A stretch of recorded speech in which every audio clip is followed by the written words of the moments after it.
I'm John McBeek, and you are watching Community Focus, presented by the Friends of MCTV. In this third segment, our guests are Tyler Porter, the Program Director for The Rock, and Aaron Hernandez, the PASS Program Manager. Gentlemen, welcome to Community Focus. Thank you for having us. Thanks for having us. Tyler, would you give us a quick overview of what The Rock is, what some of your programs are? Sure, definitely. I'll start off by saying the mission of The Rock is to build hope and resilience in youth based on a foundation of acceptance, support, and respect that kind of lead to positive life choices. And our vision is that all youth have the opportunity to live their full potential.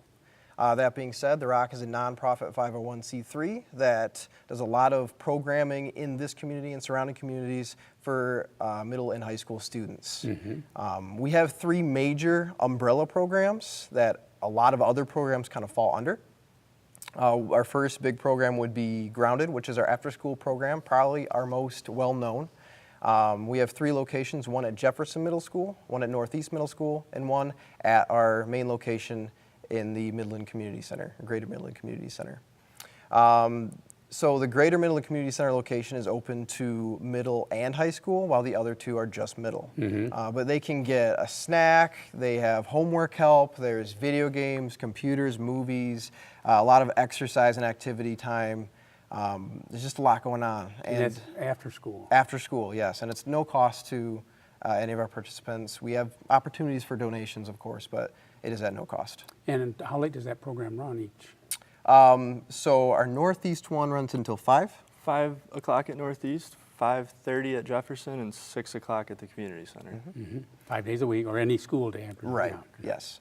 So that's our after-school program, or our Grounded program. Our Unplugged is all of our special events, and we have special events running throughout the entire year. Just Friday night, we had our big winter sledding night over at City Forest. So there was sledding and tobogganing and ice skating, just a lot of winter fun. Our next big program that we're having, as far as special events are concerned, is our annual lock-in. And that's we just take over the Greater Midland Community Center from 10 p.m. to 7 a.m. We're up all night in the gym, watching movies, eating food, hanging out, just a lot going on. So we have that coming up February 2nd. But we have, those are just two examples. We have special events running year long, which is, it's an exciting time. And then you had another program, umbrella program you mentioned, Exposure. Yes. So Exposure program is my program director of Exposure. There's a lot of sub-programs to Exposure. Our main ones are usually taking place in the school classrooms during the school days, where we work with the schools, and we come in usually once a week to a classroom, and we run a lesson that's either character-based or life skills-based directly to the students. And our lessons could include anything from games to videos to discussions to book work. We like to mix it up and make things interesting and fun while they're learning something. Are those programs voluntary, or are they part of the curriculum in the schools where you present? It depends on the school. We've been in a lot of different classrooms. I've been in a math lab classroom. We are in a lot of health and wellness and learning strategies where they can work that into their curriculum, and they much enjoy that. But it really depends on the school. Some specific programs that you mentioned when we talked about this before, Rocket, Level Up, and so on. Speak to some of those. So Rocket takes place usually during our after-school program. It's a lot of STEM-based, science-y, math things. We do a lot of fun projects, hands-on with the kids. Level Up is a job readiness program and independent living skills. So learn how to find, get, and keep a job, and explore career paths, and learn how to manage bank accounts and taxes and things like that. We have Focus, which is a one-on-one mentoring program, and I don't know if I'm missing. We have GEMS, which is a girl mentoring program. So it's high school girls mentoring middle school girls. But I think if you want to talk about PASS, that would be. PASS. You're the program manager for PASS? Sure, yeah. So PASS stands for Positive Alternative to School Suspension, and we try to make it just that.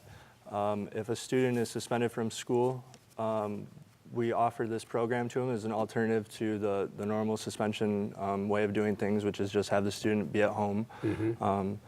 So if they The program is optional, and if they choose to be part of this program, we do a lot of the same type of stuff that they do in these other programs, a lot of character development, activity-based learning. We exercise. There's time for them to do homework and stuff like that. One difference between some of those programs is a lot of what we're doing is focusing on kind of the choices that the student made to get themselves suspended and kind of exploring different choices that they can make in the future and how those choices would affect them. Right now, we are offering this program to high schoolers and middle schoolers in the Midland area and some of the surrounding schools in the area. But it's a newer program. We just started doing it last year, fall semester. We've had pretty good success with it so far. Where is this located? Do the students come to a central location? Sure, yeah. So they come to the community center. The times are pretty much like a normal school day from 8 in the morning until 2:30 in the afternoon.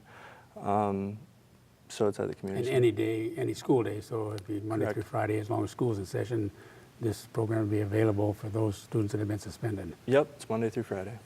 And you mentioned, you piggybacked on what Tyler said about some of those programs. Talk a little bit about some of the character development issues that you might be dealing with.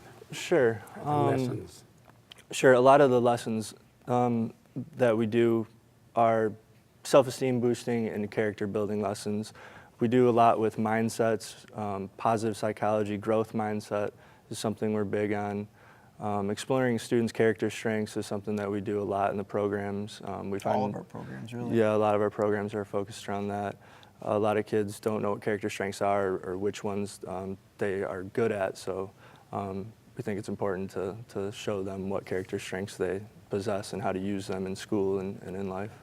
And how to know when to make a decision to make a better decision than a poorer one. Sure, yep. Definitely. One thing that I forgot to mention too, another part of the program is a community service aspect. We do have the students do some small little project, normally it takes about a half hour, something to help the community center, help the students that go to the community center. Now, the exposure program you said is offered in other schools, so that's kind of an off-site, and then the pass is offered there at the Greater Community Center. We do there are some exposure programs that take place at the community center besides PASS as well. Like the Level Up program and GEMS are usually all after school at the community center as well. It's usually in a different room than our after school program, but it's all in the same location. So how can someone contact the ROC for more information about these programs or other programs, or just get information in general about what the ROC is and how it might be able to help them? You have a Sure. website, a phone number, a Facebook? Yep, our website is www.therockc4yd.org. We put a lot of information about stuff that's going on for that month and for that year on the website. There's also registration forms for most of our programs on that. You can call us. Our phone number is 835-2542, or you can always email us at rockon@therockc4yd.org. Tyler and Aaron, thank you for appearing on Community Focus to bring us up to date on the programs offered by the ROC. Thank you. All right, thanks a lot. In our final segment today, we'll hear about the 45th Annual Rotary Pancake Supper.